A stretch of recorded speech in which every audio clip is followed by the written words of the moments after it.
Halo semuanya, kami dari kelompok 19 yang beranggotakan saya sendiri Taskia Kirana Alivia, Yunita Sari Eka Maharani, dan Dimas Putra Ananta akan membahas tentang ekonomi kreatif di era 4.0 menuju era 5.0. Baik, langsung ke pembahasannya. Revolusi industri itu adalah posisi di mana banyak ya aspek kehidupan yang dipengaruhi oleh perubahan global. Yang dulunya apa-apa serba lama, memakan waktu yang banyak, serta biaya yang mahal, sekarang menjadi serba cepat, mudah, dan murah. Seiring berkembangnya zaman, industri teknologi juga ikut berkembang. Saat ini, orang-orang kreatif banyak yang menemukan inovasi baru untuk mempermudah kehidupan manusia. Menjelang Society 5.0 yang menuntut untuk manusia menjadi lebih kreatif, muncullah ilmu Creative Partnership. Creative Partnership itu apa sih? Creative Partnership adalah ilmu yang menuntut untuk menciptakan peluang bisnis baru. Wait, sebelum bahas tentang Creative Partnership, tadi kan ada kalimat menjelang Society 5.0. Wah, kenapa menjelang Society 5.0 ya? Tapi sebelum masuk ke Society 5.0, kita akan bahas dulu tentang revolusi industri 4.0. Hah? Apalagi tuh? Tadi 5.0, sekarang 4.0. Revolusi industri 4.0 itu merupakan revolusi yang muncul karena adanya perkembangan zaman, yaitu adanya komputer dan internet. Inovasi-inovasi yang lahir di revolusi industri 4.0 diantaranya adalah Internet of Things atau internet untuk segalanya, Big Data atau data dalam jumlah besar, Artificial Intelligence atau kecerdasan buatan, serta robot yang bisa membantu meningkatkan kualitas hidup manusia. Lalu, Society 5.0 itu apa?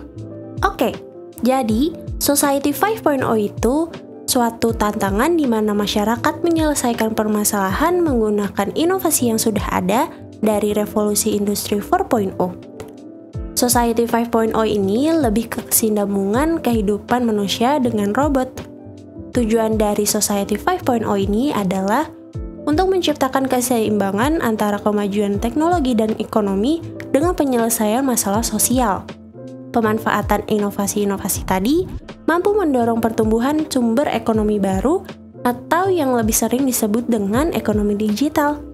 Konsep ekonomi digital ini pertama kali dicetuskan oleh Tapscott dalam bukunya yang berjudul The Digital Economy 1995 yang berisi keadaan sosial dapat mempengaruhi sistem ekonomi dan karakteristiknya mencakup informasi, berbagai akses instrumen, kapasitas informasi, dan pemrosesan informasi. Ekonomi digital ini sudah menjadi fenomena baru yang berperan dalam perkembangan ekonomi global. Menurut laporan McKinsey, tahun 2018, melalui e-commerce, dapat dilihat besarannya kontribusi digital terhadap ekonomi digital global. Nah, kalau dilihat-lihat sih, mereka berdua emang kayak nggak ada perbedaan nyatanya ya. Kalau di Society 5.0 ini lebih mengarah ke penggunaan teknologi itu sendiri. Seperti kepentingannya itu apa sih? Landasan penciptaannya itu apa? Lalu bagaimana cara pemanfaatannya biar bisa hidup berdampingan dengan teknologi?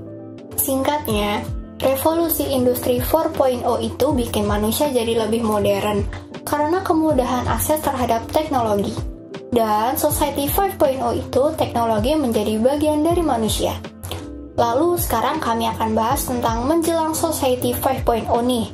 Kan tadi Creative Partnership itu ilmu yang menuntut untuk menciptakan peluang bisnis baru.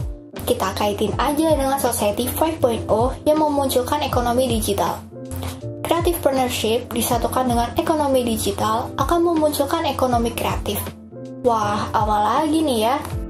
Ekonomi kreatif itu adalah penciptaan nilai tambah dalam ekonomi, sosial, budaya, dan lingkungan yang berbasis ide kreatif dari manusia serta memanfaatkan ilmu pengetahuan, termasuk teknologi itu tadi. Ekonomi kreatif sendiri memilih sektor ekonominya tersendiri dan ada klasifikasinya menurut Kemendagri dan Kemenparekraf. Kali ini kami akan bahas klasifikasi ekonomi kreatif menurut Kemenparekraf. Kemenparekraf membagikan ekonomi kreatif menjadi 17 sektor, yaitu ada periklanan, arsitektur, desain interior, desain komunikasi visual, desain produk, film, animasi, video, fotografi, kria, kuliner, musik, fashion, aplikasi dan pengembangan permainan, penerbitan, percetakan, radio dan televisi, seni pertunjukan, dan seni rupa. Nah, kami akan bahas beberapa aja nih, yaitu dari sektor kuliner, film, dan fashion. Mulai dari kuliner. Dulu, kalau mau makan, kita kan harus masak dulu baru bisa makan kan? Lalu seiring perkembangan zaman, kita bisa take away dan atau delivery. Nah, sekarang lebih dimudahkan lagi nih. Kita bisa makan tanpa masak dan tanpa keluar rumah. Perkembangan teknologi sangat pesat. Sekarang udah ada yang namanya aplikasi pesan makanan online, yaitu ada GoFood, GrabFood, ShopeeFood, dan sejenisnya. Dengan adanya perkembangan teknologi seperti ini memudahkan kehidupan manusia. Selain dari sektor kuliner, juga ada dari sektor film. Dulu, orang tua kita kalau mau nonton film kan harus bareng-bareng pakai layar tancap. Lalu berkembang ada bioskop. Sekarang udah sangat maju nih, yaitu kita bisa nonton film di rumah sendirian. Nggak perlu pakai layar tancap lagi. Pakai apa ya kira-kira? Sekarang, ada aplikasi yang bernama Netflix, Disney+, WeTV, Viu, dan sejenisnya yang memang menayangkan film-film dengan bayaran bulanan. Selanjutnya ada fashion. Era pandemi seperti ini, banyak orang yang memiliki ide kreatif untuk membuat sesuatu yang baru. Contohnya seperti Play with Petero yang membuat fashion item dari desainnya sendiri. Karena mereka memiliki desain sendiri, maka dari itu mereka harus mengajukan HKI. Ada yang tahu nggak HKI itu apa? HKI adalah hak kekayaan intelektual yang merupakan hak eksklusif bagi setiap individu yang menciptakan karya cipta serta memenuhi kriteria tertentu berdasarkan peraturan yang berlaku. Tujuan dari HKI sendiri adalah kejelasan hukum, memberikan perlindungan yang kemungkinan produknya dapat ditiru dan ini harus diberikan kepada pihak yang berhak, serta memberikan penghargaan atas keberhasilan suatu karya dan mempromosikan kreasi dalam bentuk dokumen HKI yang terbuka bagi masyarakat. Jenis HKI sendiri itu ada dari hak cipta, hak paten, merek, rahasia dagang, dan lainnya. Individu yang mengajukan HKI pasti mereka telah memiliki produk hasil kreativitasnya. Karakteristik orang kreatif menurut Peter Bezeget di buku Hawkins tahun 2001 ada 5. Yang pertama yaitu memiliki pola pikir yang terbuka. Seseorang yang memiliki pola pikir terbuka cenderung akan mempunyai sudut pandang yang lebih bervariasi, yang nantinya dapat berdampak kepada penemuan ide kreativitas orang tersebut. Kedua, mengutamakan kualitas. Kualitas merupakan salah satu elemen yang penting, karena dengan kualitas yang bagus, maka kedepannya hasil daripada buah pemikiran atau ide kreatif itu dapat berjalan dengan baik. 3. Tidak takut akan perubahan. Iya, seseorang yang kreatif justru tidak takut akan perubahan.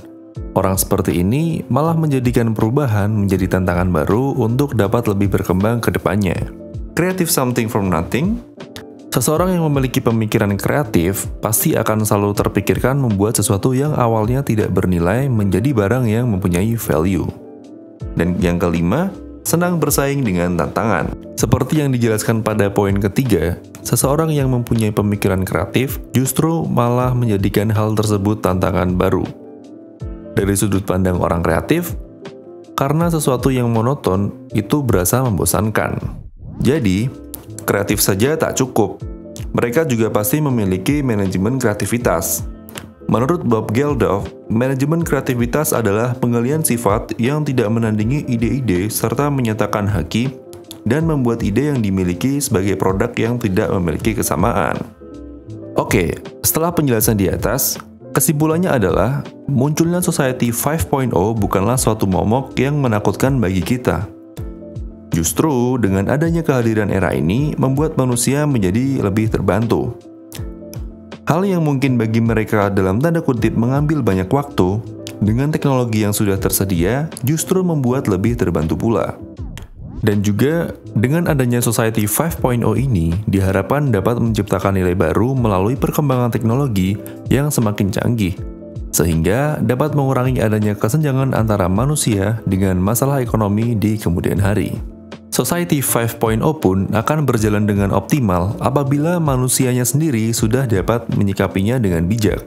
Karena balik lagi, pusat kendali tetap ada di manusia. Karena pada dasarnya konsep Society 5.0 merupakan penyempurnaan dari evolusi industri yang sebelumnya. Sekian penjelasan dari kelompok kami, semoga bermanfaat dan terima kasih.